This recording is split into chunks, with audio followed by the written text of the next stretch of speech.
चक्षुरुन्मीलितं येन तस्मै श्रीगुरुवे नमः। नमो विष्णुपादाय कृष्णप्रेष्ठाय भूतले श्रीमते भक्तिवेदान्त स्वामिनिति नामिने।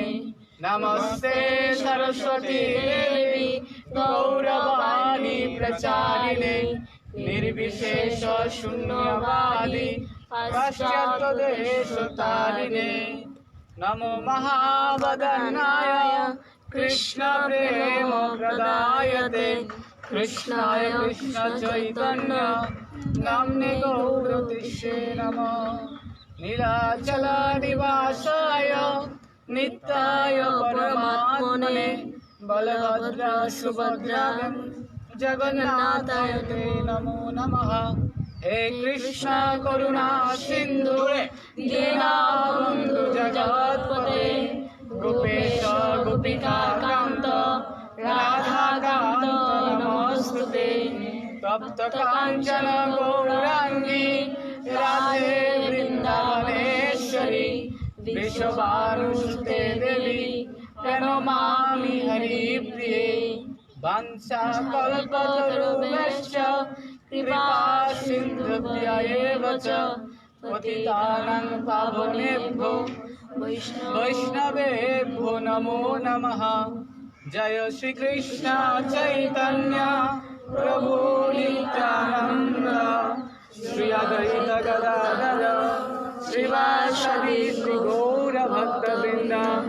हरे कृष्ण कृष्ण कृष्ण हरे हरे हरे राम राम राम हरे हरे। ओम नमो भगवते वासुदेवाय।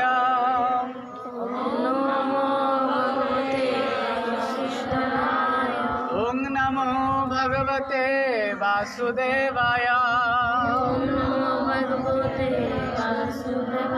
ओम नमो भगवते वासुदेवाय। नमो विष्णुपदाय कृष्णप्रेष्ठाय भूतले श्रीमते भक्तिचारु स्वामिनिति नामिने स्निग्धचेता सुप्रणेता भक्तिनं सरसाप्लुतं प्रभुपादगत प्राणानंद।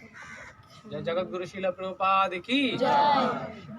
তো যারা আমাদের এই গীতার ক্লাসে উপস্থিত হয়েছেন সবাইকে আমরা স্কনের পক্ষ থেকে আন্তরিক শুভেচ্ছা অভিনন্দন জানাই। আর আজকে আমার স্পিরিচুয়াল বার্থডে বলা হয়। আমার এই দিনে গুরু মহারাজ শ্রী শ্রীমৎ ভক্তিচারু স্বামী গুরু মহারাজ উনি কৃপা করে আমাকে ওনার চরণে স্থান দিয়েছে। তো আমি আজকে শ্রদ্ধা ভরে ওনাকে স্মরণ করতে চাই, যাতে করে আমি ঠিক এইভাবেই আপনাদের মতো মহান বৈষ্ণবদের সারা জীবন সেবা করে যেতে পারি। হরে কৃষ্ণ হরে। তো আমরা গীতার ক্লাস। হরে কৃষ্ণ শুনতে পাচ্ছেন? যারা শুনতে না পাচ্ছে তারা একটু ওইদিকে সাইডে চলে আসতে হবে, কারণ যেহেতু স্পিকার নেই। তো আমরা স্পিকারের ব্যবস্থা করব আগামী ক্লাস থেকে দেখার চেষ্টা করব। উপরে চালের ব্যবস্থা হবে। তো আমরা গত ক্লাসে অনেক কিছু আলোচনা করেছি, এর মধ্যে অনেকে ছিলেন অনেকে ছিলেন না। আমরা এই মানব দেহের এই যে মানব দেহটা যে দুর্লভ, সে মানব দেহটা দুর্লভ কেন দুর্লভ, আর কিভাবে আমরা এই মানব দেহটাকে কাজে লাগিয়ে ভগবানের কাছে যেতে পারি এই সম্পর্কে বর্ণনা করেছিলাম, তাই না? হ্যাঁ। তো আমরা এর আগে আমরা বর্ণনা করেছি সম্পূর্ণ ভগবত গীতা, সংক্ষেপে সম্পূর্ণ ভগবত গীতা পড়েছি, মনে আছে আপনাদের? হ্যাঁ। তো এই শ্রীমদ্ ভগবত গীতায়, সম্পূর্ণ শ্রীমদ্ ভগবত গীতায় অর্জুনের 16টা প্রশ্ন আছে। কয়টা প্রশ্ন? 16টা। কয়টা প্রশ্ন? 16টা। এই অর্জুনের 16টা প্রশ্ন সম্পূর্ণ ভগবত গীতায় হলো।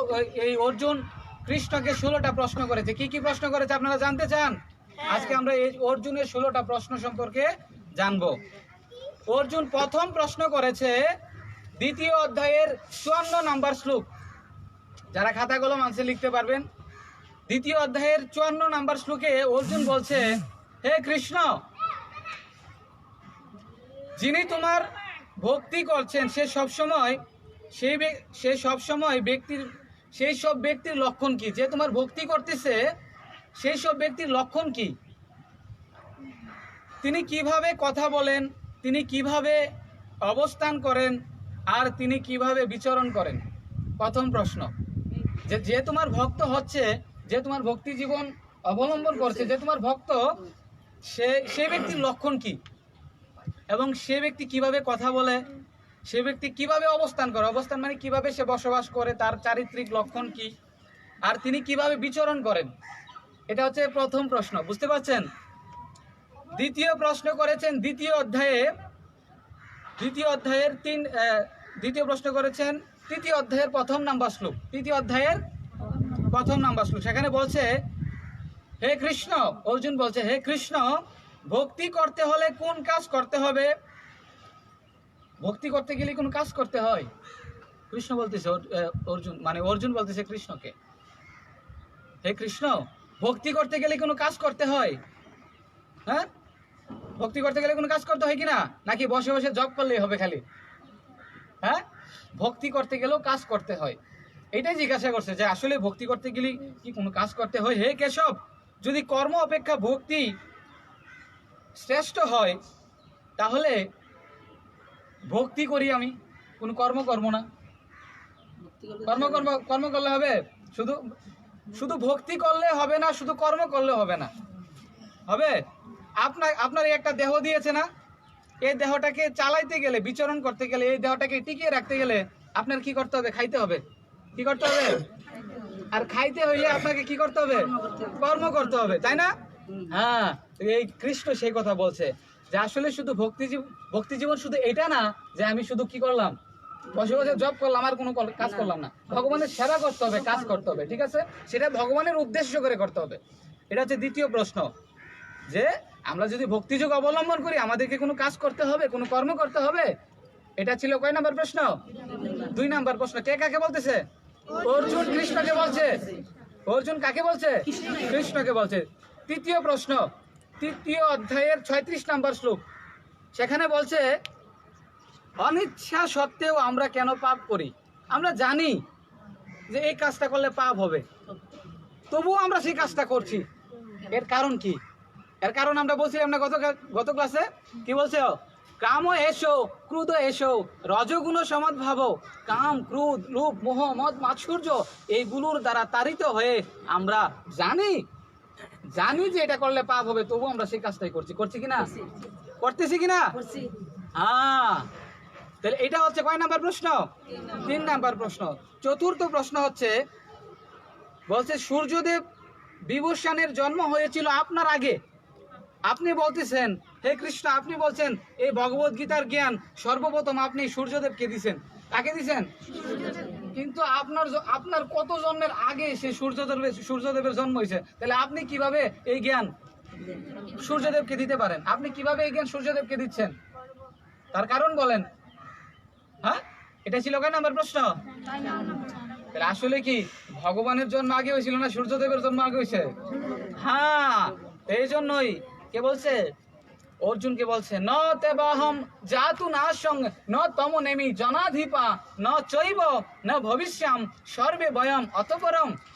হে অর্জুন, এর আগে তোমার অনেকবার জন্ম হয়েছে, আমারও অনেকবার জন্ম হয়েছে, কিন্তু তোমার জন্মের কথা মনে নাই, কিন্তু তোমার সেই সমস্ত জন্মের কথা আমার মনে আছে। বোঝা গেছে? বলে নাই কৃষ্ণ? হ্যাঁ, তাহলে কৃষ্ণ হচ্ছে সকলের আদি পিতা। সকলের আদি পিতা কে?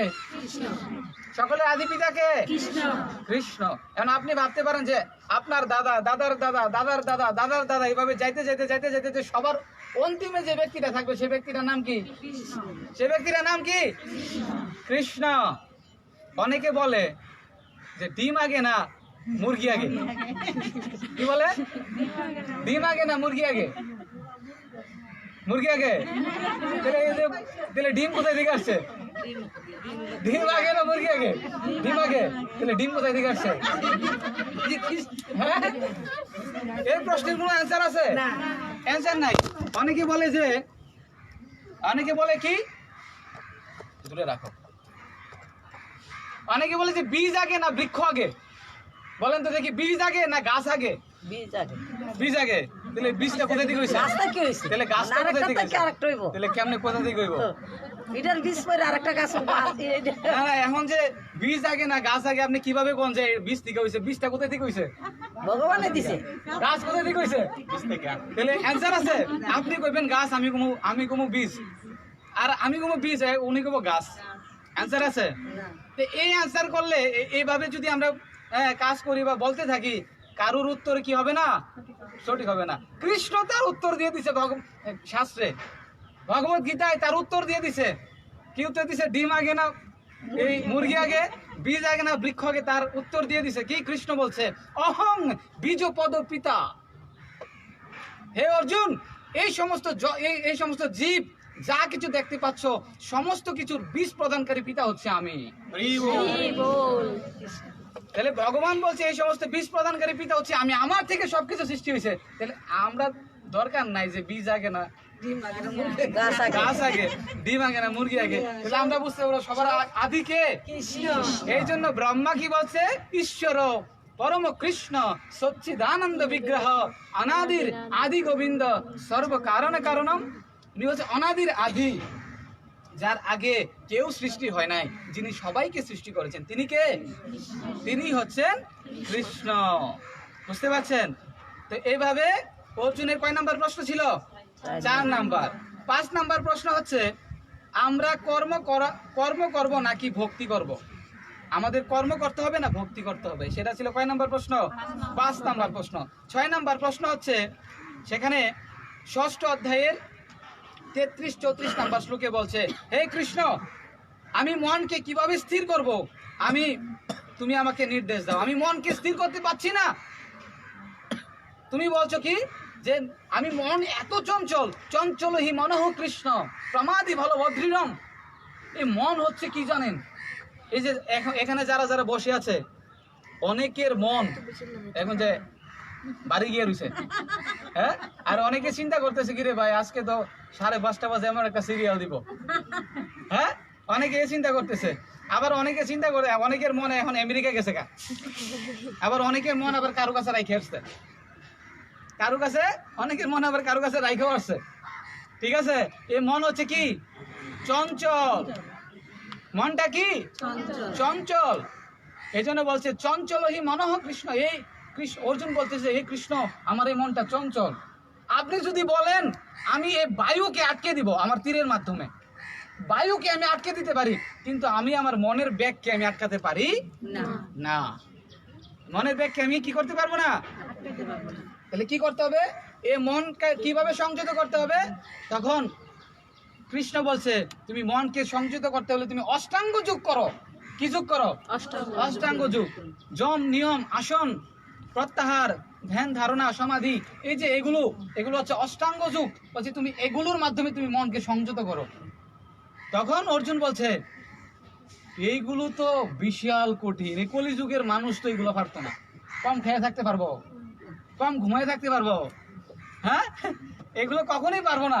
কলিযুগের মানুষ তো এগুলো পারবো না, আপনি অন্য কিছু কোন। অর্জুন বলতেছে আপনি অন্য কিছু বলেন, আমি এত কিছু পারবে না এরা। বলছে তাইলে তো তোমাদের একটাই করতে হবে। কি কাজ করতে হবে? তাহলে তোমরা শুধু ভক্তি যুগের মাধ্যমে আমাকে পূজা করো। মন মনা ভাব মদ ভক্ত মদ জাজিমাম নমস্কুরু। তোমার মনকে কেবল আমার ভাবনায় ভাবিত করো, তাইলে তোমার মন আর অন্যদিকে ধাবিত হবে না।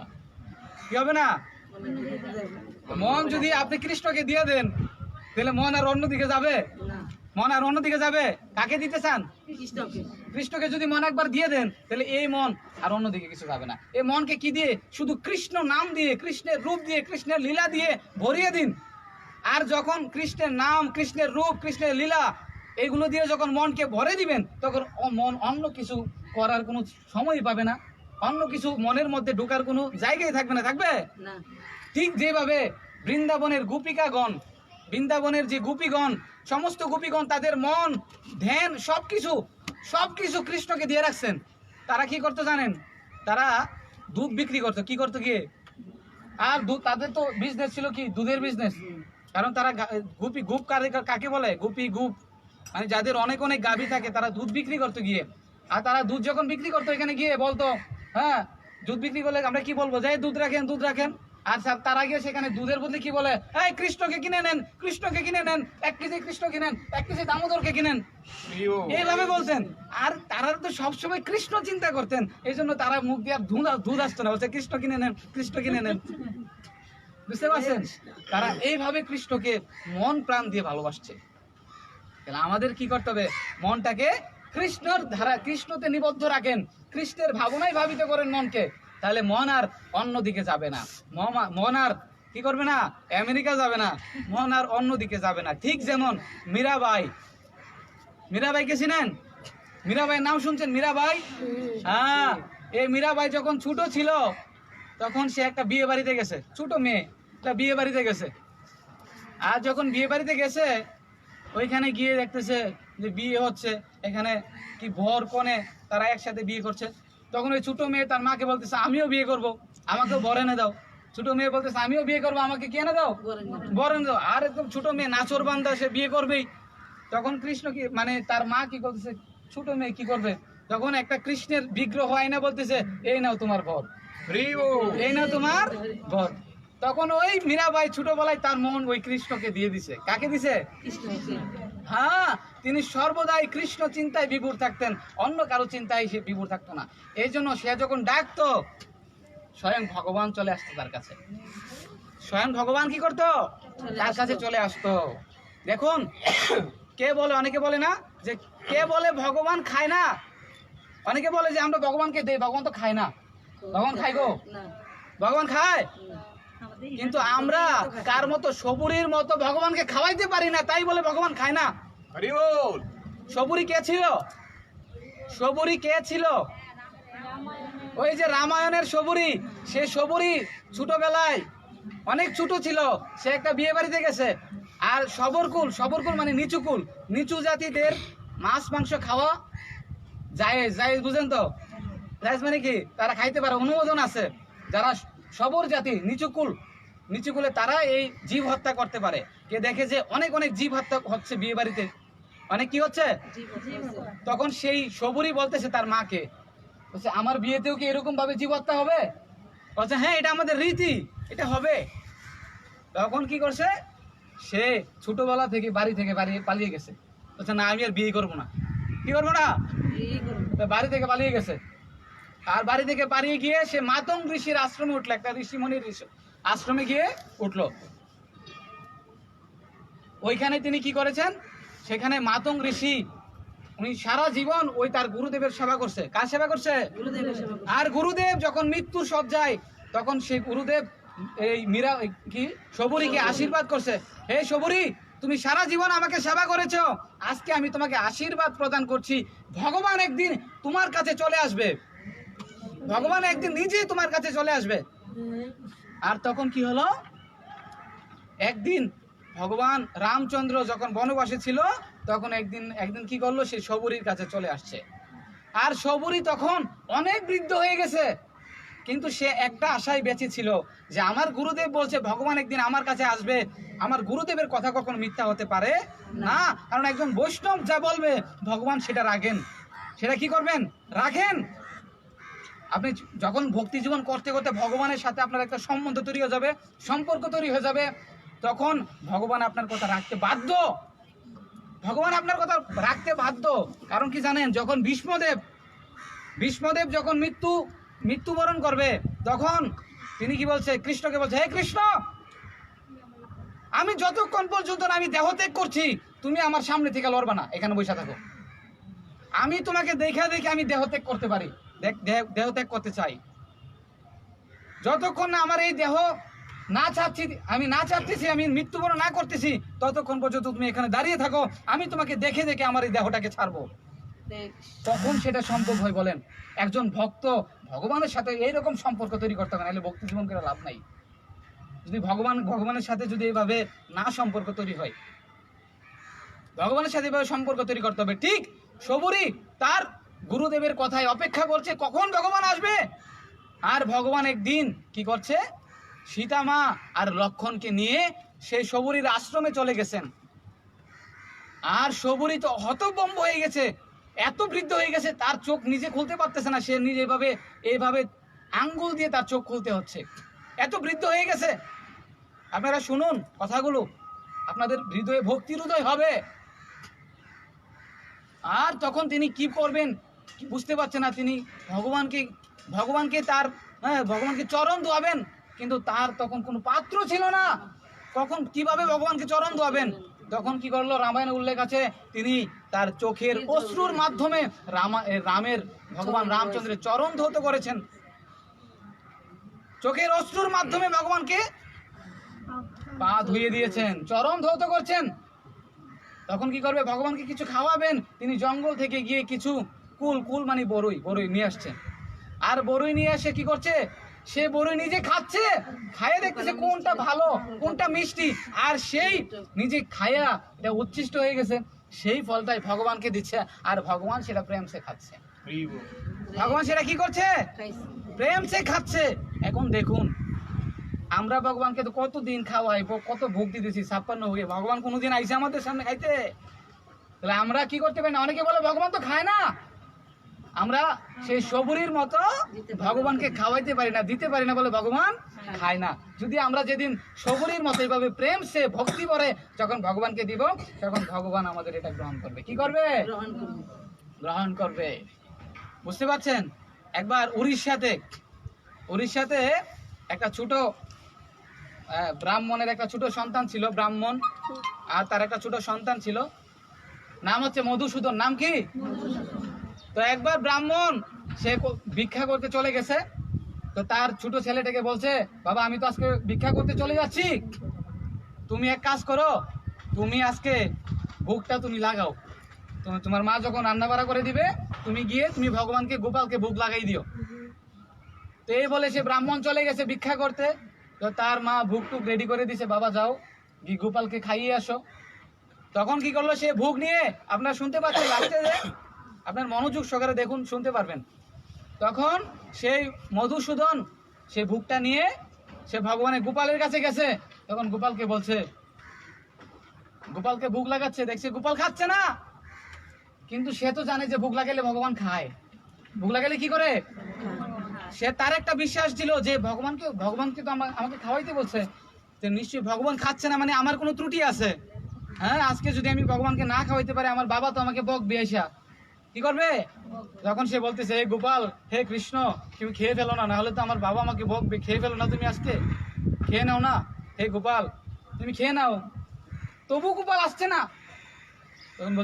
তখন সে কান্না শুরু করে দিছে, আমাকে তো আমার বাবা বকবে, আমাকে অনেক কষ্ট করে, আমাকে অনেক কি বলে, অনেক স্বপ্ন দেখিয়ে বা অনেক কি বলছে, আত্মবিশ্বাস রাখছে, আত্মবিশ্বাস রেখে বলছে যে তুমি ভগবানকে ভোগটা দাও। ভগবান, কিন্তু আমি যদি তোমাকে না খাওয়াইতে পারি, তাহলে আমাকে তো আমার বাবা বকবে, খেয়ে নাও না। এত করে বলছে, খাচ্ছে না। তখন কি করছে মধুসূদন ছোট ছেলেটা, তখন পাশে একটা ছিল লাঠি, একদম লাঠি নিয়ে বলতেছে, যদি না খাও আমি তোমাকে মেরে দেবো, যদি না করো তাহলে আমি তোমাকে মারবো, এখন বাড়ি শুরু করব। আর তখন তৎক্ষণাৎ সেই গোপাল একদম মানুষের শরীর একদম প্রকটিত হয়ে আসছে, প্রকটিত হয়ে এসে খাওয়া শুরু করে দিছে। একদম খাওয়া শুরু করে দিছে। তখন সে কি করছে, খাওয়া শেষ, সে ভোগের খালি বাটি নিয়ে, খালি যে থালা ছিল, সে খালি থালা নিয়ে সে তার মায়ের কাছে আছে। হরে কৃষ্ণ, বৃষ্টি চলে আসছে, আসবে না, হরে কৃষ্ণ কৃষ্ণ কৃষ্ণ হরে রাম হে ইন্দ্রদেব, একটু কিছুক্ষণ পরে দেন আপনি বৃষ্টি। সমস্যা নাই, আমাদেরকে পরীক্ষা করছে যে আমরা উঠে যাই গানি। তাহলে তখন কি করছে, সে খালি প্লেট নিয়ে সে তার মায়ের কাছে গেছে। তার মা বলছে, প্রসাদ কোথায়? বলছে, আমি তো প্রসাদ তো ভগবান খেয়ে ফেলছে। প্রসাদ খেয়ে ফেলছে? তুমি মিথ্যা কথা বলছো, তুমি বন্ধু বান্ধব নিয়ে মনে প্রসাদ খেয়ে ফেলছে, সব প্রসাদ খেয়ে আইসা বলতেছে যে ভগবান খেয়ে ফেলছে। না না, আসলে ভগবান, সে গোপাল আসছে, গোপাল এসে সে প্রসাদ খেয়েছে। না না, তুমি মিথ্যা কথা বলছো, তোমার বাবা এতদিন ধরে ভোগ লাগাচ্ছে, তোমার বাবার হাতে খায় নাই, তোমার হাতে ভগবান খেয়ে ফেলছে, তুমি মিথ্যা কথা বলছো। তুমি মিথ্যা কথা বলছো। সে বিশ্বাস করছে না। তখন তার বাবা যখন আসছে, তার মা বলতেছে, দেখো আজকে সেই মধুসূদন আমাদের সাথে মিথ্যা কথা বলছে। মধুসূদন বলছে যে সে ভোগ লাগিয়ে আসছে, ভোগ লাগিয়ে আইসা সে নিজে খায়া বলতেছে ভগবান খেয়ে ফেলছে। বলছে তাই নাকি? বলছে ঠিক আছে, আগামীকালকেও আমি ঠিক এইভাবেই বেরিয়ে যাব, তুমি গোপালকে এই মধুসূদনকে দিয়ে গোপালকে ভোগ লাগাবা। তো এইভাবে সেই ব্রাহ্মণ সেদিন আর যায় নাই, না গিয়ে কি করছে, তার পিছনের দরজায় লুকিয়ে আছে। হ্যাঁ, ওই ভগবানের আসনের পিছনের এদিকে লুকিয়ে আছে। তো সেই মধুসূদন আজকেও এইভাবে ভোগ নিয়ে গেছে। হ্যাঁ, ভোগ নিয়ে গিয়েছে যখন, আর সেই ভোগ গোপালের সামনে দিছে, আর গোপালকে এভাবে ডাকছে। হ্যাঁ, আজকে আর ধানটা নেওয়া লাগছে না, আজকে আর এই লাঠি নেওয়ার দরকার না, এইভাবেই চলে আসছে, এইভাবে খেয়ে ফেলছে। আর ব্রাহ্মণ তো ওই জানালা দিয়ে দেখছে যে কি গোপাল তো স্বয়ং চলে আসছে মধুসূদনের হাতে খাইতে। তখন সে যখন দরজা খুলছে, সাথে সাথেই সে ভগবান আবার চলে গেছেন। তখন সে বলছে যে বাবা, তুমি আসলেই অনেক ভালো ভক্ত, তুমি আসলে ভগবানের সাথে তোমার ভালো সম্বন্ধ আছে, সম্পর্ক আছে, তোমার হাতে ভগবান খাচ্ছে। বুঝা গেছে? দেখেন, এইভাবে মধুসূদনের মতো যদি আমি প্রেম ভরে ভক্তি ভরে ভগবানকে না দেই, তাহলে ভগবান খাবেন? কিন্তু আমরা কি করি? হ্যাঁ, আমরা তো সব ভালো বুড়া রাইখা দেই, আর ভগবান রে তাল মিষ্টি দেই, চিনি দেই, চিনি দেয় না বাবু, বাতাসা দেয়, বাতাসা দেয়। কিন্তু আমরা তো কত ভালো আইটেম খাচ্ছি না। কিন্তু আপনার ছেলেকে কি ভালো করে খাওয়াচ্ছেন না? তাহলে যার বাড়িতে গোপাল আছে, গোপাল হচ্ছে আপনার সন্তান। সন্তান ভেবে যদি গোপালকে না সেবা করেন, তাহলে গোপাল ওই বাড়িতে থাকবে না। তাকে সন্তান ভাবে, সন্তানকে আপনি যেভাবে লালন পালন করেন, সন্তানকে যেভাবে আপনি ভরণ পোষণ করছেন, ঠিক গোপালকেও আপনার সন্তানকে যেদিন আপনি একটা প্যান্ট কিনে দিবেন, একটা শার্ট কিনে দিবেন, গোপালকেও একটা শার্ট প্যান্ট জামা কিনে দিতে হবে। এই হচ্ছে গোপালের প্রতি ভক্তি। আর যদি মনে করেন যে না, কি করতে হবে, এরকম না, কৃষ্ণকে ঘরের কেন্দ্র বানাইতে হবে, যে না আমার ঘরের মালিক হচ্ছে আজকে থেকে কে? কৃষ্ণ। আপনি বাজারে যাবেন, ওইখানে গিয়ে আপনি ভাবেন যে আমার স্বামী কোনটা খায় ভালো পায়, আমার সন্তান কোনটা খেয়ে ভালো পায়, কিন্তু আপনার মনে রাখতে হবে, আপনাকে ওইখানে গিয়ে বলতে হবে যে কৃষ্ণ উনি কোনটা পছন্দ করেন, ওনার যেটা পছন্দ ওইটা এনে ভগবানকে দিতে হবে। তখন ভগবানের সাথে আপনার কি হবে? সম্বন্ধ তৈরি হবে। একবার কৃষ্ণ হস্তিনাপুরে গেছেন। কার কাছে? হস্তিনাপুর কার রাজ্য জানেন কিনা? পঞ্চ পাণ্ডব, যুধিষ্ঠির মহারাজ, ধৃতরাষ্ট্র, তাদের রাজ্য ছিল কোথায়? হস্তিনাপুর। আর এই হস্তিনাপুর এখন ভারতের দিল্লি শহর। ভারতের কোথায়? এটা হস্তিনাপুর এখন চেঞ্জ হয়ে কি হয়ে গেছে গা? দিল্লি হয়ে গেছে। দিল্লি দিল্লি কা লাড্ডু নাম শুনছেন নি? দিল্লির লাড্ডু ফেমাস, বুঝা গেছে? ফেমাস কি জানেন? বাংলাদেশের লাড্ডুর মতো, কিন্তু কি জানেন, ওই লাড্ডুটা একটু ভালো, একটা ভালো কাগজে পেঁচানো থাকে, এই জন্য ওই লাড্ডুটা একটু ফেমাস, কিন্তু খাইতে একই। বুঝতে পারছেন? তো সেই হস্তিনাপুরে একবার কে গেছেন? সেখানে কৃষ্ণ গেছেন। আর কৃষ্ণকে সবাই অনেকভাবে স্বাগত জানাইছেন, অনেক স্বাগত জানাইছেন, ভালোভাবে স্বাগত জানাইছেন। তখন সেখানে দুর্যোধন কৃষ্ণকে বলছে, হে কৃষ্ণ, তোমার খাবারের আয়োজন করছি আমার গৃহে, তোমার জন্য 100 ব্যঞ্জনের আয়োজন করছি। কত ব্যঞ্জন? 100 মানে 100 ব্যঞ্জন করছে, 100 তরকারি। আচ্ছা, 100 ব্যঞ্জনের আয়োজন করছি আমার বাড়িতে, আমার ঘরে, তুমি আজকে আমার ঘরে খাবে। তখন কৃষ্ণ বলছে, ভক্তের প্রসাদ আমি কারি কারি খাই, অভক্তের প্রসাদ আমি ফিরেও না তাকাই। বুঝতে পারছেন? যারা ভক্ত, আমার ভক্ত, তাদের প্রসাদ আমি কি করি? কারি কারি খাই। কিন্তু যারা আমার ভক্ত না, তাদের প্রসাদের দিকে আমি তাকাই না। বুঝা গেছে? আচ্ছা, আমি তোমার ঘরে খাবো না, তোমার ঘরে 100 ব্যঞ্জন থাকলে আমি তোমার ঘরে খাবো না। আমি আমার ভক্ত বিদুরের ঘরে যাব। কার ঘরে? বিদুর ছিল ভগবানের মহান ভক্ত। তখন কি করেছে কৃষ্ণ? তখন বিদুরের ঘরে গেছে। বিদুর তখন ঘরে ছিল না, বিদুরের মাতাজি ছিল। বিদুরের মাতাজি বুঝেন তো? বিদুরের মাতাজি মানে কে? না না, বিদুরের স্ত্রী। বুঝা গেছে? আচ্ছা যাক, বিদুরের স্ত্রী, বুঝা গেছে? বিদুরের স্ত্রী ঘরে ছিল। আর যখন কৃষ্ণ হঠাৎ করে বিদুরের ঘরে ঢুকে গেছে, তখন তো বিদুরের স্ত্রী দেখে অবাক হয়ে গেছে। কি, সারা বিশ্ব ব্রহ্মাণ্ডের মালিক যখন কৃষ্ণ আপনার ঘরে একদিন যদি দরজা খুলে দেখেন যে কৃষ্ণ আমাদের ঘরে চলে আসছে, তখন কি মনে হবে? যে আসলে কি আমি কি স্বপ্ন দেখছি? না তো, আমি কি স্বপ্ন দেখছি? মাতাজি যদি একদিন আপনার ঘরে চলে আসে, আপনি কি করবেন? হ্যাঁ, আপনি তো বলবেন যে আমার মনে, আমি নিজের চোখকে বিশ্বাস করতে পারছি না। পারবেন তো? ঠিক তখন বিদুরের স্ত্রী তখন বলছে,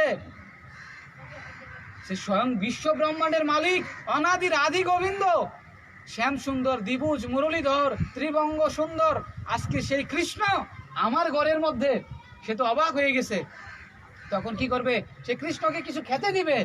তখন কি করলো? দেখলো যে তার ঘরের পাশেই কিছু কলা ছিল।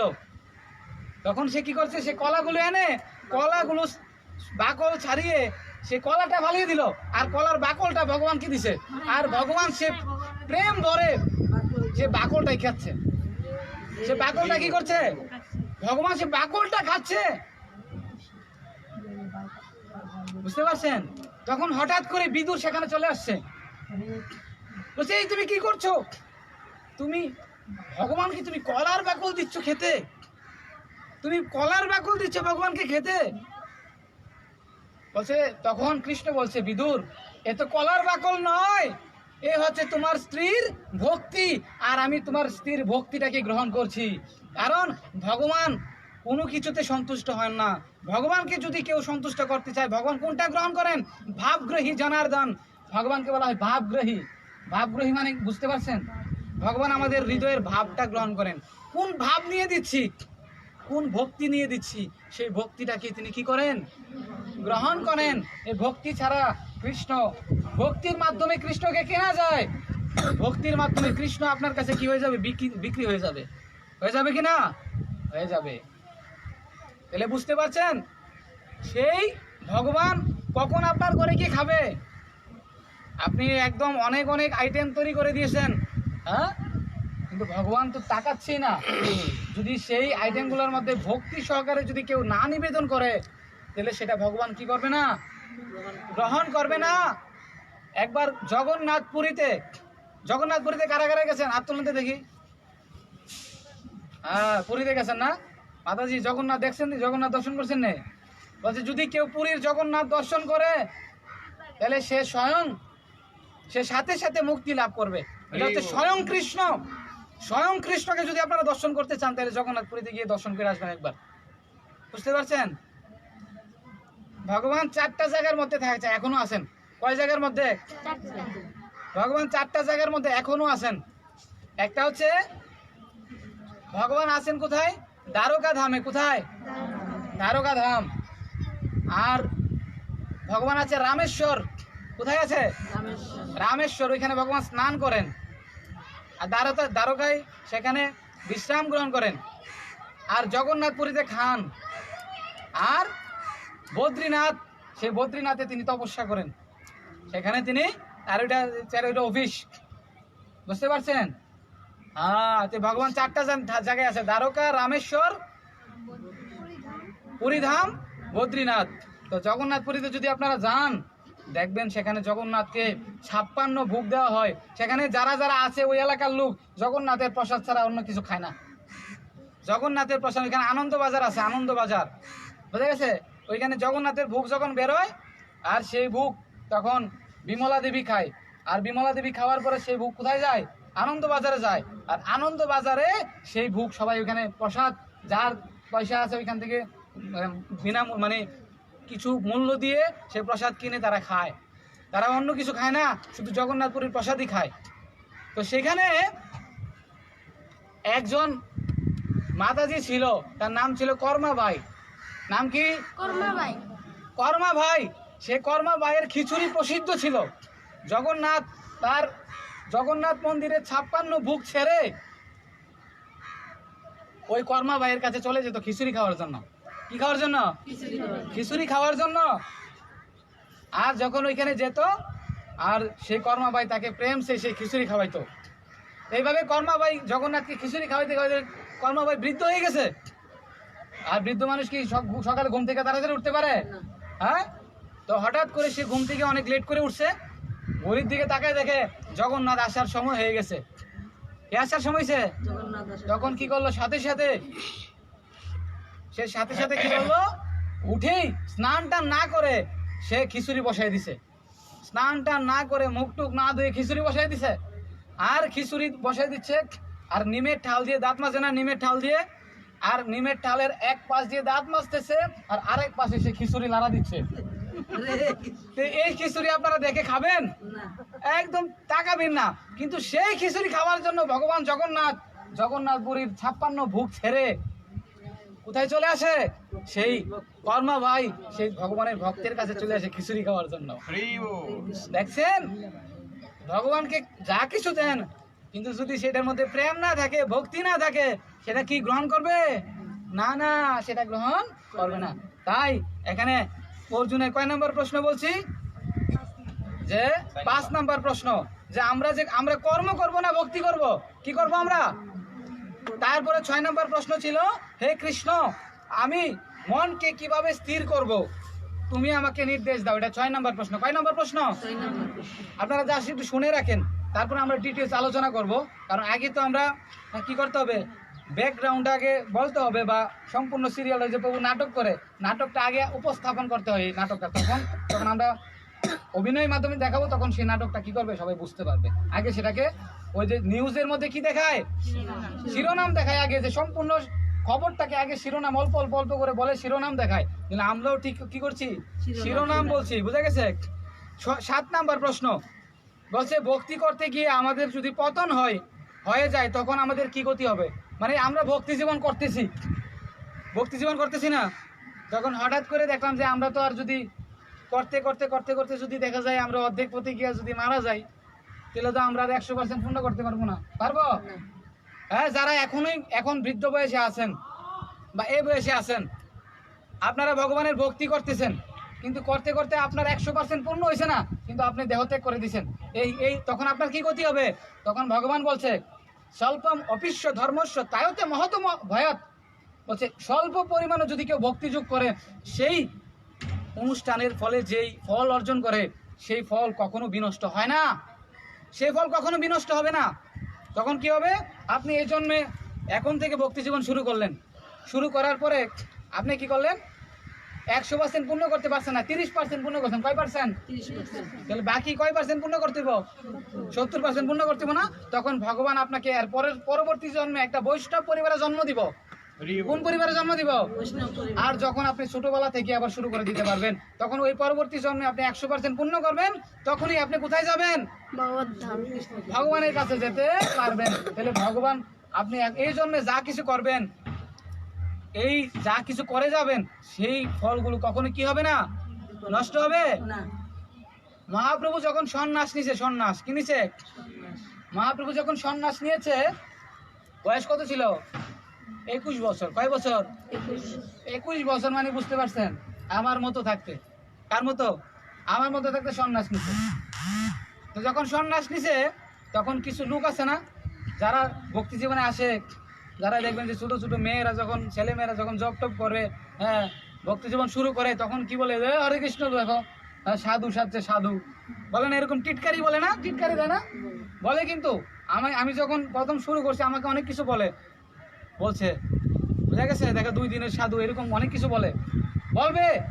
মহাপ্রভু যখন সন্ন্যাস নিয়েছে, তখন অনেক লোক বলছে, ওই সাধু, সকালে অকাল কেন? সকালে অকাল মানে বুঝতে পারছেন, মানে এই অল্প বয়সেই এই সন্ন্যাস কেন? অল্প বয়সী সন্ন্যাস কেন? তখন মহাপ্রভু বলতো, কি করব, পন্থ বহুদূর, মানে পথ অনেক দূর, আর এই জন্য আমি সকাল থেকে হাঁটা শুরু করে দিছি, যাতে অর্ধেক পথ গিয়ে যাতে না সন্ধ্যা হয়ে যায়। যদি অর্ধেক পথ গিয়ে যদি সন্ধ্যা হয়ে যায়, তখন তার চোখে টোকে দেখতাম না, দেখবো? যারা বৃদ্ধ হয়ে গেছেন, যদি বলা হয় মাতাজি আপনি 4টা বাজে ওইটা মঙ্গল আরতি করতে পারবেন? হ্যাঁ। তাহলে অনেকেই যারা বৃদ্ধ হয়েছে, তারা ভাবে যে যদি আমি আরো আগে যদি ভগবানের ভক্ত হইতে পারতাম, তাহলে তো আমি আরো ভালোভাবে শুরু করতে পারতাম, তাই না? হ্যাঁ, এই জন্য ভক্তি জীবন দেখেন, প্রথম থেকে শুরু করতে হয়। ভগবানের চরণে কোন ফুলটা লাগে বলেন তো দেখি? যেটা কলি সেটাও লাগে না, যেটা শুকিয়ে গেছে সেটাও লাগে না, নবপুষ্ফুটিত সেই ফুলটা ভগবানকে কি দেয়? অর্পণ করা হয়। ঠিক আমরাও অল্প বয়স থেকে ভগবানের ভক্ত হতে হবে। অনেকেই গ্রাম অঞ্চলে বলে, আরে বৃদ্ধ না হলে ভগবানের ভক্ত হওয়া যায় না। বৃদ্ধ হয়ে ভগবানের ভক্ত হইতে হয়, বুঝতে পারছেন? সময় হয়েছে না, সময় হইব, যখন মৃত্যুবরণ করবেন তখনই সময় হবে কিনা? দেখেন, 1 মিনিটের বিশ্বাস নাই, 1 মিনিটের বিশ্বাস আছে? এখান থেকে যাওয়ার পরে অনেকে মৃত্যুবরণ করতে পারে কিনা? পারে। কারণ মৃত্যু যখন খুশি তখনই হতে পারে, তো মৃত্যু যখন খুশি তখনই হতে পারে। এই জন্য আমরা কি করতে হবে, যখন আমরা বুঝতে পেরেছি ভগবানের ভক্তি করতে হবে, তখন থেকে আমাদের কি করতে হবে, শুরু করতে হবে। কয় নাম্বার প্রশ্ন বলছি, যে ভক্তি করতে গিয়ে যদি কারো পতন হয়ে যায় তাহলে তার কি গতি হবে, ভগবান বলছে, তখন তার অ্যান্সার দিচ্ছে। এটা হচ্ছে তার 7 নাম্বার প্রশ্ন অর্জুনের। 8 নাম্বার প্রশ্ন হচ্ছে, হে পুরুষোত্তম, ব্রহ্ম কি, কর্ম কি, অধিভূত কি, অধিদৈবিক কি, এগুলো প্রশ্ন করছে। ব্রহ্ম কি, পরমাত্মা কি, এগুলো প্রশ্ন করছে। এটা হচ্ছে 8 নাম্বার প্রশ্ন। 9 নাম্বার প্রশ্ন হচ্ছে, তোমার যোগ ও বিভূতি বিস্তারভাবে আমাকে বলো। তোমার যে বিভূতি, তোমার যে বিভূতি দর্শন করছো, আমি দর্শন করলাম, সেটা আমাকে আবার একটু বিস্তারিত বলে দাও। তখন সে বিভূতি বিস্তারিত বলছে। 10 নাম্বার প্রশ্ন, হে পুরুষোত্তম, আমি তোমার বিভূতি ও ঐশ্বর্যময় রূপ দর্শন করতে চাই। বলছে আমি তোমার এই বিভূতি রূপ দর্শন করতে চাই। তুমি তো বলতেছো, কি বলতেছো, যে আমার থেকে এই বিশ্ব ব্রহ্মাণ্ডটা সৃষ্টি হয়েছে, আমাকে ব্রহ্মা বিষ্ণু মহেশ্বর যা আছে সবাই আমাকে পূজা করে, কিন্তু আমি তো তোমার বিশ্বাস করে আলাইছি যে তুমি ভগবান। কিন্তু এই কলিযুগের কিছু লোক আছে, এগুলো তোমার বিশ্বাস করতো না যে তুমি ভগবান, এই জন্য তোমার রূপ দেখাও। তখন ভগবান কি দেখাইছে, বিশ্বরূপ দেখাইছে। কি দেখাইছে, বিশ্বরূপ। এই বিশ্বরূপ আর কেউ দেখাইতে পারছে? তাহলে আমরা আর কারে ভগবান মানবো? যদি কেউ ভগবান হইতে আসে, তারে বলবেন যে আপনি এক কাজ করবেন, ভগবান তো গিরি গোবর্ধন ধারণ করছে। কি ধারণ করছে? আপনিও গিরি গোবর্ধন ধারণ করে দেখান, তাহলে আপনাকে ভগবান মানবো। আবার যদি কেউ ভগবান বলতে আসে, তখন কি করবেন, বলবেন যে কি, যে ভগবান বিশ্বরূপ দেখাইছে, আপনারও দু একটা রূপ দেখান, আপনারও দু একটা রূপ কি করেন, দেখান। তাহলে ভগবান কিভাবে বিশ্বাস করবো যদি বিশ্বরূপই না দেখান? এই জন্য অর্জুন বলতেছে, এই কলিযুগের মানুষ তোমার বিশ্বাস করতো না তুমি যে ভগবান, অনেকেই, তাই তোমার বিশ্বরূপটা একটু দেখাই দাও, তুমি যে ভগবান, এই জন্য সবাই বিশ্বাস করবে। তখন বিশ্বরূপ দেখাইছে। তারপরে 11 নাম্বার প্রশ্ন, অর্জুন বলছে যে বিশ্বরূপ যখন করে বলছে, তোমার যে উগ্রমূর্তি দেখতে পাচ্ছি, এই উগ্রমূর্তি তুমি কে? তোমার মধ্যে দেখতে পাচ্ছি সমস্ত দেবতা মনি ঋষি, সমস্ত কিছু তোমার মধ্যে দেখতে পাচ্ছি, এগুলো কি? এগুলো বলতেছে। কয় নাম্বার প্রশ্ন? 10 নাম্বার। এটা হচ্ছে 11 নাম্বার প্রশ্ন। 12 নাম্বার প্রশ্ন হচ্ছে কি, নিরাকার উপাসনা ও সাকার উপাসনার মধ্যে পার্থক্য কি? বুঝা গেছে? নিরাকার উপাসনা মানে কি জানেন? অনেকে এইভাবে ধ্যান করতেছে, মনটারে ওই কৃষ্ণের ইয়াতে ধ্যান করে, সেটা কিছু পারবেন নাকি? পারবেন না। কারণ কি, যখন আপনার সামনে যখন ভগবানের মূর্তি থাকবে, বিগ্রহ থাকবে, তখন আপনার মনটাকে কন্ট্রোল করতে পারবেন। বুঝা গেছে? কিন্তু আপনার নিরাকার ব্রহ্মের কোনো উপাসনা হয় না, বুঝতে পারছেন? ব্রহ্মের উপাসনা হয়, নিরাকার ব্রহ্মের উপাসনা করে ভগবানকে সন্তুষ্ট করা যায় না। ভগবানের রূপ আছে কিনা? অনেকে বলে ভগবানের রূপ নাই। ভগবানের রূপ আছে কিনা? অনেকেই বলে ভগবানের, তোমরা যে মানে রূপ বলতেছো, তোমরা ভগবানের তো কোনো রূপ নাই। কিন্তু ভগবানের কি আছে? ভগবান বলছে ব্রহ্মেতি পরমাত্মেতি ভগবানেতি শব্দতে ভগবানের 3টা রূপ। কয়টা রূপ? ভগবান দ্বিভুজ মুরলীধর শ্যাম সুন্দর রূপে বিগ্রহের মধ্যে অবস্থান করেন। কোথায় অবস্থান করেন? যে মন্দিরে যে আপনারা যান, এখানে ভগবান অবস্থান করছে, স্বয়ং ভগবান আছেন। তারপরে কোথায়? ভগবান পরমাত্মা রূপে প্রত্যেকটা দেহের মধ্যে আছেন কিনা? হ্যাঁ। আরেকটা হচ্ছে ব্রহ্ম। এই পৃথিবীর যত পদার্থ আছে, এই যা কিছু দেখতে পাচ্ছি, সকল কিছু কিন্তু পদার্থ দ্বারা তৈরি। কি দ্বারা তৈরি? এই পদার্থ দ্বারা তৈরি। আর এই পদার্থগুলোকে যদি আমরা ভাঙি, কি করি? এই পদার্থগুলোকে বাংলা পাবো আমরা অনুকে বাংলা পাবো পরমাণু, পরমাণুকে বাংলা পাবো ইলেকট্রন, প্রোটন, নিউটন, এইভাবে কণিকা পাবো। ভগবান বলতেছে একটা পদার্থকে যত ছোট করা হয়, এই ছোট পদার্থটার মধ্যে আমি অবস্থান করি ব্রহ্মরূপে। কি রূপে? তাহলে ভগবান কি এখানে অবস্থান করছেন? এই জন্য বলছে যে ভগবানের অবশ্যই রূপ আছে। ভগবান ইচ্ছে করলে নিরাকারও হতে পারেন, কিন্তু তার অবশ্যই রূপ আছে। কি রূপ আছে? একটা ছোট ছেলে, ইস্কনের একটা ছোট ছেলেকে একটা লোক প্রশ্ন করছে, ছোট ছেলে বলছে যে ভগবানের কি রূপ আছে? বলছে হ্যাঁ, অবশ্যই ভগবানের রূপ আছে। যেহেতু আমরা ভগবানের সন্তান, আমরা কোথায় থেকে আসছি? আমাদের যেহেতু রূপ আছে, সে ছোট ছেলেটা বলতেছে আমরা যেহেতু ভগবানের থেকে আসছি, আর আমরা যেহেতু ভগবানের সন্তান, আমাদের যেহেতু রূপ আছে, তাহলে ভগবানের অবশ্যই রূপ আছে। আমাদের যা আছে ভগবানের তার চেয়ে বেশি পরিমাণে আছে। দেখেন ছোট ছেলেটা কি সুন্দর আনসার দিছে, বুঝতে পারছেন? আমাদের যে আছে তার আরো বেশি পরিমাণ আছে, কিন্তু তার অবশ্যই কি আছে, রূপ আছে, আছে কিনা? তাহলে তখন এখানে বলতেছে, অর্জুন বলতেছে সাকার উপাসনা আর নিরাকার উপাসনার মধ্যে পার্থক্য কি, সেটা অ্যান্সার দিয়েছে। তারপরে 13 নম্বর প্রশ্ন বলছে, হে কেশব, আমি প্রকৃতি, পুরুষ, ক্ষেত্র, ক্ষেত্রজ্ঞ, জ্ঞান, জ্ঞেয় এই সমস্ত তথ্য সম্পর্কে জানতে চাই। বলছে এই সম্পর্কে তথ্য সম্পর্কে সে বলছে প্রকৃতি কি, জ্ঞান কি, জ্ঞেয় কি, এই সম্পর্কে জ্ঞান দিয়েছে। তারপরে 13 নম্বর প্রশ্ন ছিল, আমি প্রকৃতি, পুরুষ ও ক্ষেত্র, ক্ষেত্র, এগুলো হচ্ছে 13 নম্বর প্রশ্ন গেল। 14 নম্বর প্রশ্ন হচ্ছে, যিনি 3 গুণের অতীত তার কি কি লক্ষণ দেখা যায়? যিনি 3 গুণের উপরে গেছে, সত্য, তম, রজ, নাকি সত্য, রজ, তম, এই যে 3টা গুণ আছে নাকি, সত্য, রজ, তম, এই 3টা গুণের ঊর্ধ্বে কিভাবে উঠা যায়, বোঝা গেছে? আর 3টা গুণের ঊর্ধ্বে যতক্ষণ পর্যন্ত না যাব আমরা, ততক্ষণ পর্যন্ত আমরা ভগবানের কৃপা লাভ করতে পারবো না। তারপরে বলছে 15 নম্বর প্রশ্ন, হে কৃষ্ণ, যারা শাস্ত্রীয় বিধান শুদ্ধ সহকারে পরিত্যাগ করে, শুদ্ধ সহকারে দেবদেবীর পূজা করে, তাদের সে নিষ্ঠা কি সাত্বিক না রাজসিক না তামসিক? যে দেবদেবীর পূজা কি রাজসিক না তামসিক, এগুলো বলতেছে। বলছে এই যে দেবদেবীর পূজা কারা করে? যারা অল্প বুদ্ধি সম্পন্ন। অল্প বুদ্ধি সম্পন্ন কিনা দেখেন, এই জন্য বলছে, গীতার মধ্যে কৃষ্ণ বলে দিছে, অল্প অল্প গ্রন্থ ফলম তেষাম, যারা অল্প বুদ্ধি সম্পন্ন তারাই দেব দেবতাদের পূজা করে কিছু পাওয়ার উদ্দেশ্যে। কিন্তু আপনার সাথে যদি ভগবান কৃষ্ণের সম্পর্ক থাকে, প্রধানমন্ত্রীর সাথে যদি কারো সম্পর্ক থাকে, তাহলে সে কি আলাদাভাবে কোনো মন্ত্রীর সাথে দেখা করতে হবে, আর মন্ত্রীর সাথে দেখা করে কাজ করতে হবে? আরে কৃষ্ণের সাথে আপনার সম্বন্ধ, তাহলে আর কারোর সাথে সম্বন্ধ না রাখলেও কি হবে? হবে। কিন্তু তাদেরকে শ্রদ্ধা করতে হবে, তাদেরকে ভক্তি করতে, শ্রদ্ধা করতে হবে, কি বোঝা গেছে? শ্রদ্ধা না করলে হবে না, কারণ তারা তো বৈষ্ণব, তারাও কৃষ্ণের দাস দাসী, তারাও বৈষ্ণব, তাদেরকেও শ্রদ্ধা করতে হবে। এই হচ্ছে 15 নম্বর প্রশ্ন। 16 নম্বর প্রশ্ন, সবার শেষ প্রশ্ন, সেখানে বলছে, হে মহাবাহু, আমি সন্ন্যাস ও ত্যাগের তথ্য পৃথকভাবে জানতে চাই। বুঝা গেছে? এই ছিল কয়টা? 16টা প্রশ্ন। কয়টা প্রশ্ন?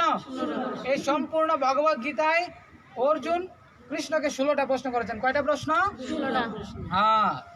তো এখন আমরা বলবো, এইখানে কারা কারা বলেন তো দেখি, হাত তুলেন তো দেখি, লেখাপড়া জানেন না? হাত তুলেন তো দেখি, লেখাপড়া জানেন না বা করেন নাই? সবাই সবাই সবাই লেখাপড়া কিছু জানেন না? এই যে মাতাজি আছে, দেখেন আমি আজকে বলবো যে লেখাপড়া যে না জানছে সেও কিভাবে এই ভগবত গীতার জ্ঞান লাভ করে। দেখেন, মহাপ্রভুকে চিনেন আপনারা সবাই? গৌরাঙ্গ মহাপ্রভু, কলিযুগের ভগবান। গৌরাঙ্গ মহাপ্রভু কি কলিযুগের কি ভগবান?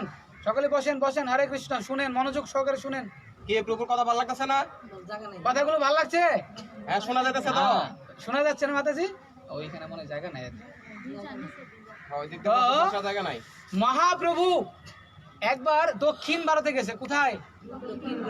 ওইখানে গিয়ে ব্যাংকট ভট্টের বাড়িতে তিনি 3 মাস ছিলেন। কয় মাস? 3 মাস। আর সেখানে ওনার বাড়ির পাশে একটা জগন্নাথ মন্দির ছিল। মহাপ্রভু প্রতিদিন সকালে এসে জগন্নাথ মন্দিরে জগন্নাথকে দর্শন করত। আর জগন্নাথকে দর্শন করে যখন মন্দির থেকে বের হচ্ছে, জগন্নাথকে দর্শন করার পরে যখন মন্দির থেকে বের হয়েছে, তখন দেখে একটা লোক, হরে কৃষ্ণ, আমার দিকে দেখেন সবাই, ধন্যবাদ।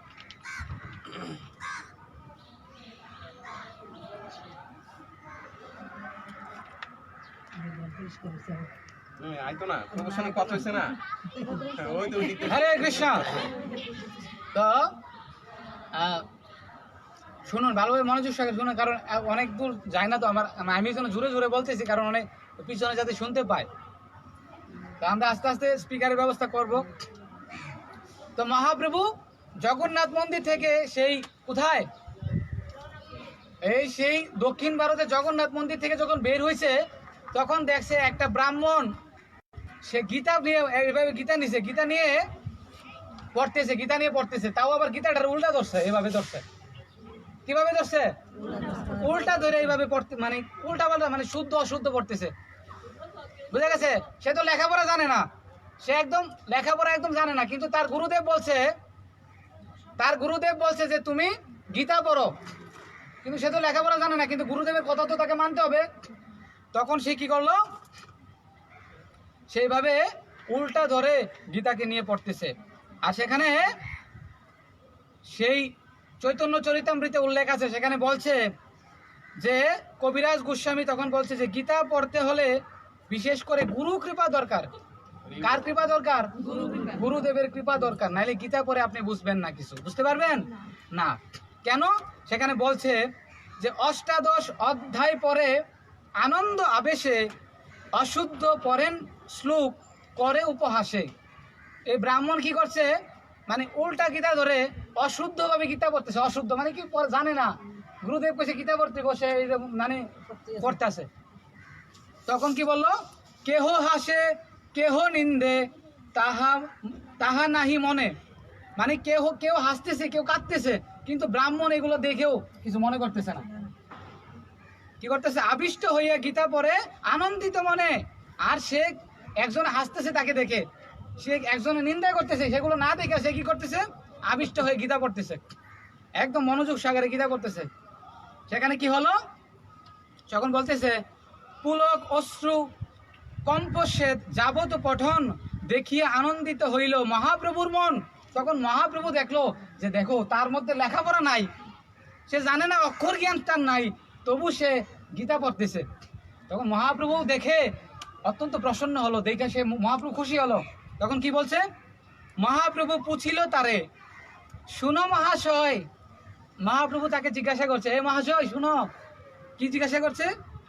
কোনো অর্থ না, কোন অর্থ জানি তোমার এত সুখ হয়?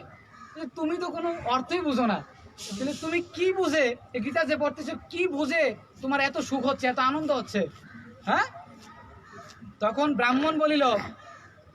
ব্রাহ্মণ বলতেছে, বিপ্র কহে মূর্খ আমি শব্দার্থ না জানি। আমি মূর্খ, আমি শব্দের অর্থ জানি না। শুদ্ধ অশুদ্ধ গীতা পড়ি, গুরু আজ্ঞা মানি। আমার গুরুদেব বলছে গীতা পড়তে হবে, এই জন্য আমি শুদ্ধ অশুদ্ধ গীতা পড়তেছি। কি করতেছি? ভুল হইতেছে আমার, কিন্তু আমি গুরু, আমি গীতা পড়তেছি। তখন মহাপ্রভু বলছে, গীতার কোন অংশ পরে তোমার এত আনন্দিত হচ্ছে, এত আনন্দ হচ্ছে, এত খুশি পাচ্ছ? হ্যাঁ, তোমার রোমাঞ্চ কম্প, এইভাবে তোমার অষ্টসাত্ত্বিক বিকার হচ্ছে, কোন অংশটা পরে? তখন সে ব্রাহ্মণ বলতেছে, কি বলতেছে? অর্জুনের রথে কৃষ্ণ হয় রজ্জুধর। অর্জুনের রথের সারথি কৃষ্ণ, অর্জুনের রথের ড্রাইভার কৃষ্ণ। বসিয়া আছে হাতে তত্র শ্যামল সুন্দর। যে কৃষ্ণ অর্জুনের রথের সারথি, অর্জুনকে বলিতেছে, অর্জুনকে এই তার রথের সারথি হিসেবে তাকে উপদেশ দিচ্ছে। আমার তো এটা দেখে খুব আনন্দিত হচ্ছে, যিনি অনাদি বিশ্ব ব্রহ্মাণ্ডের মালিক, যিনি পরমেশ্বর ভগবান শ্রীকৃষ্ণ, তিনি এত কৃপালু। তিনি কি করছে? তিনি অর্জুনের রথের সারথি। আরে এর চেয়ে কৃপালু তো আর পৃথিবীতে কেউ নাই। এর চেয়ে কেউ আছে? ভাগবতমে বলছে তাকে কৃষ্ণ যখন ছোট ছিল 1 মাসের, তখন কৃষ্ণকে মারার জন্য পুতনা রাক্ষসী আছে। পুতনা রাক্ষসী জানেন কিনা? পুতনা রাক্ষসী আছে, তার মায়ের একটা সুন্দরী রমণীর ধারণ করে আসছে, রূপ ধারণ করে আসছে। আর তাকে কি করাইতে আসছে? তার স্তনে বিষ মিশে আসছে, কালোকুট নামক বিষ, বলছে তাকে দুগ্ধ পান করে তাকে মেরে ফেলবে, এইভাবে আসছে। আর যখন কৃষ্ণ দেখতে পাচ্ছে সে তো আমার মা সাজতে আসছে, মা রূপে আসছে, তাই মায়ের রূপে আসছে তাকে দুগ্ধ পান করার জন্য। আর সেই পুতনা রাক্ষসীকে কৃষ্ণ কি করে দিছে? তার মাতৃপদ দান করে দিছে। সে ভগবত ধামে তার মায়ের আসনে বসিয়ে দিছে। যে ব্যক্তিটা তাকে মারতে আসছে আর তাকে কৃষ্ণ মাতৃপদ দান করে দিছে, এর চেয়ে বড় কৃপালু ব্যক্তি কেউ আছে যার শরণ আমি গ্রহণ করব? এর চেয়ে দয়াল ব্যক্তি আর কেউ আছে যার শরণ আপনি গ্রহণ করবেন? অন্য সকল দেব দেবতা যারা আছে তাদের পূজা করতে গিয়ে যদি কোনো অনিষ্ট হয়ে যায়, আপনার বংশ নির্বংশ হয়ে যাবে। কিন্তু ভগবানকে কে মারতে আসছে, কিন্তু ভগবান তাকে কি করছে? তাকে মা বানিয়ে দিছে তাকে। এমন কৃপালু কেউ আছে? এমন কৃপালু নাই। এই জন্য দেখেন মহাপ্রভু কত কৃপালু। এখানে বলছে যে কৃষ্ণ এত কৃপালু, হস্তিনাপুরে সেখানে যজ্ঞ হবে, রাজসূ যজ্ঞ। কি যজ্ঞ? যুধিষ্ঠির মহারাজ রাজসূ যজ্ঞ করবে। আর যখন কোনো বাড়িতে অনুষ্ঠান হয় আমরা কি করি? এই যে আপনি বাজার করবেন, আপনি আমন্ত্রিত অতিথিদেরকে নিয়ে আসবেন, হ্যাঁ, আপনি সার্ভিস করবেন, আপনি রান্না করবেন, এভাবে সেবা বন্টন করে দেয় না? ঠিক এভাবে সেই ও এত বড় অনুষ্ঠান, যজ্ঞ অনুষ্ঠান হবে, তখন সে কি করলো, এভাবে সবাইকে সেবা বন্টন করে দিছে। কৃষ্ণ বলতেছে আমার কি সেবা? বলছে তোমার কিছু সেবা নাই। কৃষ্ণ বলতেছে আমি একটা সেবা নিব। বলছে কি সেবা? এই এই যে যজ্ঞের মধ্যে আমন্ত্রিত যত ব্রাহ্মণ বৈষ্ণবরা আসবে, আমি সকলের চরণ আমি নিজ হাতে ধুইয়ে দিব। কৃষ্ণ বলছে আমি সকলের চরণ আমি নিজ হাতে ধুইয়ে দিব। দেখেন, আমরা যখন কোনো অনুষ্ঠানে গিয়া যদি মন্দির ঝাড়া দেই, দেখি কিরে ভাই আমার নিয়ে কেউ দেখে লাইছে, হ্যাঁ আমার তো মানের শেষ। হ্যাঁ বল, হ্যাঁ ভগবান কি করছে, পা ধোয়ার সেবা নিচ্ছে। তাহলে আমরা কি দেখেন, এই জন্য ভগবান তখন সেই ব্রাহ্মণ, ওই যে ব্রাহ্মণ গীতা পড়তেছে, কৃষ্ণ বলতেছে, মহাপ্রভু বলছে তুমি কি বুঝে এত আনন্দিত হও? বলছে আমি দেখি কি এই যে কৃষ্ণ তিনি বিশ্ব ব্রহ্মাণ্ডের মালিক হওয়া সত্ত্বেও তিনি অর্জুনের রথ চালাচ্ছে, তাহলে তার চেয়ে প্রিয় ব্যক্তি তো আর কেউ নাই, তার চেয়ে দয়াল ব্যক্তি তো আর কেউ নাই। এই জন্য আমার চোখে অশ্রু, এই জন্য আমি কাঁদতেছি। তখন মহাপ্রভু কি বলল? মহাপ্রভু বলল, প্রভু কহে গীতা পাঠে তোমারই অধিকার। মহাপ্রভু বলছে গীতা পাঠের যদি কারো অধিকার থাকে তাহলে তোমার অধিকার। তুমি লেখাপড়া জানো না কি হয়েছে, যদি গীতা পাঠের কারো অধিকার থাকে তাহলে তোমার অধিকার। তুমি সে জানো এই গীতার অর্থ সার, তুমি এই গীতার অর্থ, গীতার সার তুমি বুঝতে পারছো, হ্যাঁ, যে তুমি সেই গীতার অর্থ উপলব্ধি করছো। তখন মহাপ্রভু ব্রাহ্মণকে কি করলো? আলিঙ্গন করলো। এত বলি সেই বিপ্রে করিল আলিঙ্গন। তখন কি করছে মহাপ্রভু? তখন সেই বিপ্র, সে ব্রাহ্মণকে আলিঙ্গন করছে। আর প্রভু পদ ধরি বিপ্র করেন রুদন। তখন সেই ব্রাহ্মণ মহাপ্রভুর চরণ ধরে কান্না শুরু করছে, কান্না শুরু করে দিছে। আর তখন ব্রাহ্মণ কি বলছে? ব্রাহ্মণ তোকে বলছে, তোমা দেখি তাহা হইতে দ্বিগুণ সুখ পাই। যে আমি কৃষ্ণকে দেখে যেই সুখ পাই, তোমাকে দেখলে যে আমার তার চেয়ে বেশি সুখ হইতেছে। কারণ মহাপ্রভু আর কৃষ্ণের মধ্যে পার্থক্য আছে। মহাপ্রভু যিনি কৃষ্ণ তিনি গৌরাঙ্গ, ব্রজের কানাই গৌর হলো, বলরাম হইল নিতাই। যিনি ব্রজের কানাই তিনি এই কলিযুগে কি হইছে? গৌরাঙ্গ মহাপ্রভু। বুঝা গেছে? তখন ব্রাহ্মণ বলতেছে, তোমাকে দেখে আমার তো আরো বেশি সুখ হচ্ছে। সেই কৃষ্ণ তুমি হেন মুরে মনে লয়, আমার মনে হচ্ছে তুমি সেই কৃষ্ণই, তুমি এখন আমার সামনে দাঁড়িয়ে আছো। আসল তো সেটাই। তখন কি বলছে মহাপ্রভু? তাকে বলতেছে, হ্যাঁ আমি সেই কৃষ্ণ, কিন্তু শোনো কাউকে বলো না। তবে মহাপ্রভু তারে করিল শিক্ষণ, এই কথা কাহা নাহি করিও প্রকাশন। আচ্ছা, আমি যে ভগবান তোমাকে বলছি, তুমি আর কাউরে করো না, তুমি আর, কারণ মহাপ্রভু কখনো বলে নাই যে আমি কৃষ্ণ, কিন্তু তার যেই তিনি ঐশ্বর্যের মাধ্যমে প্রকাশ হয়েছে, তিনি হচ্ছেন ভগবান কৃষ্ণ। এই জন্য যে মূর্খ মনে করেন পড়াশোনা পারেন না, তাদের হৃদয়েও কি আসতে পারে? যখন কৃষ্ণ প্রেম আসবে তখন তার হৃদয়ে ভগবান আছেন কিনা, আর তখন সমস্ত গীতার জ্ঞান তার মাথার মধ্যে থাকবে। সমস্ত গীতার জ্ঞান সে প্রাপ্ত করতে পারবে যদি কেউ শুদ্ধ ভক্তি সহকারে ভগবান শ্রীকৃষ্ণকে তার হৃদয়ে স্থান দেয়। বুঝতে পারছেন? এই জন্য কি বলছে শিল প্রভুপাদ? বলছে গীতার জ্ঞান ভাই বুঝো ভালো করি, পাইবে কৃষ্ণের কৃপা, ভজিবে শ্রীহরি। তুমি কৃষ্ণের কৃপা পাবে কিভাবে? যখন কি করতে পারবে? যখন গীতা পড়বে তখনই কৃষ্ণের কৃপা পাবে। বুঝতে পারছেন? হরে কৃষ্ণ। আমরা এই হচ্ছে গীতার মর্মার্থ সম্পর্কে জানলাম, এবং গীতার মধ্যে অর্জুনের 16টা প্রশ্ন সম্পর্কে জানলাম। আর আমরা মনে আছে কিনা কয় নাম্বার শ্লোক পর্যন্ত শেষ করছি? 2 নাম্বার শ্লোক শেষ করেছিলাম। কয় নাম্বার শ্লোক? প্রথম শ্লোকে কি বলা আছে? সেখানে যখন যুদ্ধ করতে গেছে কারা? পাণ্ডুর পুত্ররা। পাণ্ডুর যে 5 জন পুত্র আছে, পাণ্ডুর পুত্র আর ধৃতরাষ্ট্রের পুত্ররা। বুঝা গেছে? তো পাণ্ডুর পুত্রদেরকে বলা হয় পাণ্ডব, আর ধৃতরাষ্ট্রের পুত্রদেরকে কৌরব বলা হয়। কেন?